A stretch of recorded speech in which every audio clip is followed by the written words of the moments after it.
Welcome to competitive exams corner RRB NTPC model paper 5 ఈరోజు చూద్దాం.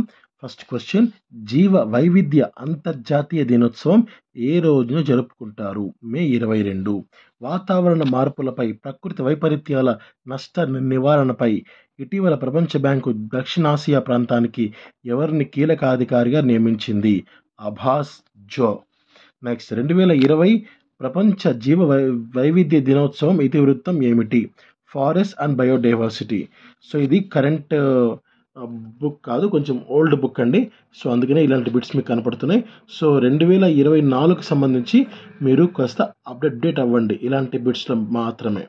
Next, a prayer for travellers నవలకు గాను ఉత్తమ తొలి నవల విభాగంలో పెన్ హెమింగ్ వే అవార్డు 2020 గెలుచుకున్న భారత సంతతి మహిళ ఎవరు? రుచికా తోమర్. నెక్స్ట్, కాలచక్ర వేడుక కింది ఏ మతానికి సంబంధం కలిగి ఉంది? ఆన్సర్ బౌద్ధ మతం. నెక్స్ట్, ఆధునిక మరాఠీ సాహిత్యం ఏ శతాబ్దంలో ప్రారంభమైంది? ఆన్సర్ 19వ. నెక్స్ట్, అమర్నాథ్ గుహాలయం సముద్ర మట్టానికి ఎంత ఎత్తులో ఉంది? ఆన్సర్ 12,729 అడుగులు. నెక్స్ట్, కింది వానిలో లండన్లో ప్రధాన కార్యాలయం గల సంస్థ? Answer Amnesty international. నెక్స్ట్, ఈ కింది వాటిలో ఒకటి ఐక్యరాజ్య సమితి అధికార భాష కాదు? ఆన్సర్ ఉర్దూ. నెక్స్ట్, భారతదేశంలో మొదటి ఉచిత వెబ్ ఆధారిత హిందీ ఈమెయిల్ సర్వీస్ ఏది? ఆన్సర్ ఈ పాత్ర. నెక్స్ట్, డైమండ్ హార్బర్ ఏ నదిపై ఉన్నది? ఆన్సర్ హుగ్లీ నదిపై ఉన్నది. నెక్స్ట్ క్వశ్చన్, ఈ కింది వాటిలో గ్రాండ్ ట్రంక్ రోడ్డు ద్వారా కలుపబడిన నగరాలేవి? ఆన్సర్ కలకత్తా, ఢిల్లీ. నెక్స్ట్, ప్రపంచంలో మొట్టమొదటిసారిగా మానవుని గుండె మార్పిడి ఆపరేషన్ చేసిన క్రిస్టియన్ బెర్నార్డ్ ఏ దేశానికి చెందిన వ్యక్తి? ఆన్సర్ దక్షిణాఫ్రికా. నెక్స్ట్, జాతీయ రసాయన ప్రయోగశాల ఎక్కడ గలదు? ఆన్సర్ పూణే. IAEA అంటే international atomic energy agency. Next, rocket పనిచేయు సూత్రం ద్రవ్యరాశి నిత్యత్వము. నెక్స్ట్, కింది వానిలో ఏది రసాయనిక చర్య? ఆన్సర్ బ్లీచింగ్ టీషర్ట్ రంగును మార్చివేయడం. నెక్స్ట్, రోమాలను సరిచేయుటకు బ్యూటీ పార్లర్లో వినియోగించే మూలకం ఏది? Answer sulphur. నెక్స్ట్, కింది వాటిని జతపరచండి. మనకు శీలీంధ్రాలు అంటే మైకాలజీ. నెక్స్ట్, కండరాలు అంటే మయాలజీ. నాడీ వ్యవస్థ అంటే న్యూరాలజీ. మూత్రపిండాలు అంటే నెఫ్రాలజీ. నెక్స్ట్ క్వశ్చన్, దేశంలోనే తొలిసారిగా COVID-19 బాధితుల కోసం ప్రత్యేక హాస్పిటల్ ఏర్పాటు చేసిన సంస్థ ఏది? Answer Reliance foundation. Next question, కింది వాటిలో సరికాని జత ఏది? ఆన్సర్ రాజానామ పరిష్ఠ. నెక్స్ట్,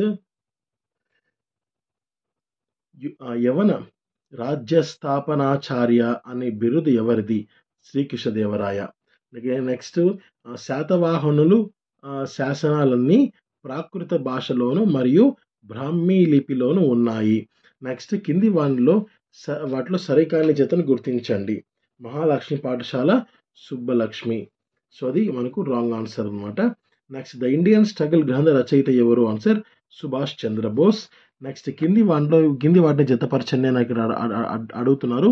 హిండాల్కో వచ్చి మనకు రేణుకోట్ ఉత్తరప్రదేశ్. బాల్కో వచ్చి రత్నగిరి కోర్బా. నాల్కో వచ్చి మనకు ఈ గామన్ జోడి ఒడిషా. మాల్కో మెట్టూర్ తమిళనాడు.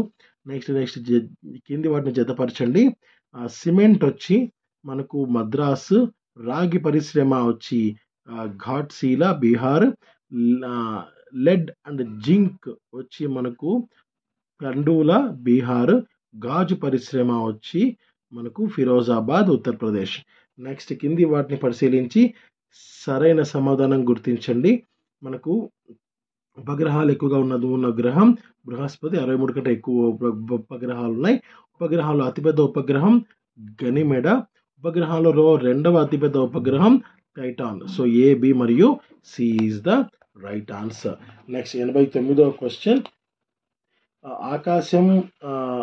అక్షాంశం యొక్క విలువ పెరిగే కొలది ఉష్ణోగ్రత తగ్గుతుంది, అక్షాంశ పరిమాణం తగ్గుతుంది, సూర్యకిరణాల వాలు పెరుగుతుంది, పైవన్నీ. సో అన్నీ కూడా రైట్ ఆన్సర్సే. నెక్స్ట్ జాతీయ జీవ వైవిధ్య సంస్థకు సంబంధించిన అంశాలను పరిశీలించమని ఇక్కడ అడుగుతున్నారు అనమాట. ఇది 1992లో తెచ్చిన జీవ వైవిధ్య కన్వెన్షన్, 2002లో వచ్చిన జాతీయ జీవ వైవిధ్య చట్టం కింద 2003లో చెన్నై కేంద్రంగా ఏర్పాటైంది. ఇది బయోపైరసీ నివారించడంలో, స్వదేశీ మరియు సాంప్రదాయ జన్యు వనరులు సంరక్షించడంలో ముఖ్య పాత్ర వహించును. ఇది ఒక స్వయం ప్రతిపత్తి గల సంస్థ. సో అన్నీ కూడా మనకు సరైనవే. నెక్స్ట్ కింది అంశాన్ని పరిశీలించండి. జీవ పర్యావరణంలో జీవ నిర్జీవ వనరులు ఉంటాయి.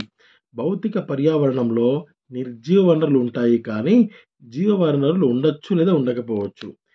జీవ పర్యావరణంలో జీవ వనరులు మాత్రమే ఉంటాయి. భౌతిక పర్యావరణంలో నిర్జీవ వనరులు మాత్రమే ఉంటాయి. సో ఈ మాత్రమే అనేది రెండు కూడా రాంగ్ ఆన్సర్సే. ఏ, బి రైట్ ఆన్సర్సే. నెక్స్ట్ క్వశ్చన్, కింది వాటిని పరిశీలించండి అని అడుగుతున్నారు. సో జీవ వైవిధ్య చట్టం 2002లో పార్లమెంట్ చేత చట్టబద్ధత పొందింది.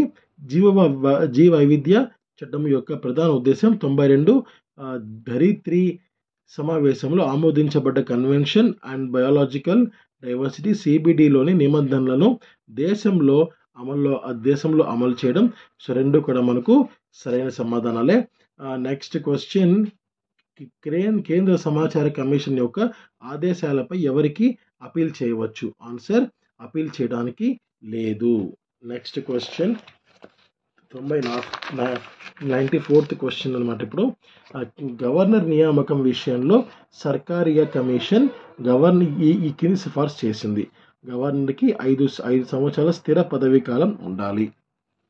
నెక్స్ట్, స్వేచ్ఛ, సమానత్వం మరియు సౌభ్రాతృత్వపు సూత్రాలను భారత రాజ్యాంగము ఏ రాజ్యాంగం నుంచి గ్రహించింది? ఆన్సర్, ఫ్రెంచ్ అన్నమాట. కోర్ట్ ఆఫ్ రికార్డ్ అంటే ఏమిటి? ఆన్సర్, ఏ కోర్ట్ నిర్ణయం అనుసరణీయ దృష్టాంతంగా ఉంటుందో ఆ కోర్టు. నెక్స్ట్ క్వశ్చన్,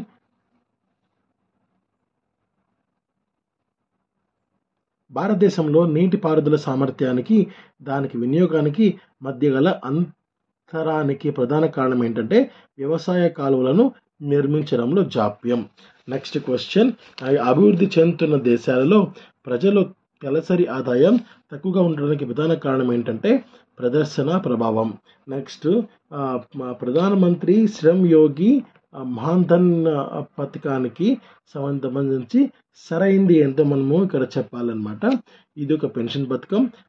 ఇది 2019 ఫిబ్రవరి 15న కేంద్ర ప్రభుత్వం ప్రారంభించింది. అసంఘటిత రంగంలో కార్మికులకు నెల 3,000 పెన్షన్లు ఇవ్వడం దీని ఉద్దేశం. కేంద్ర మంత్రి పీయూష్ గోయల్ 2019 బడ్జెట్లో ఈ పథకాన్ని ప్రతిపాదించారు. సో అన్నీ కూడా సరైనవే.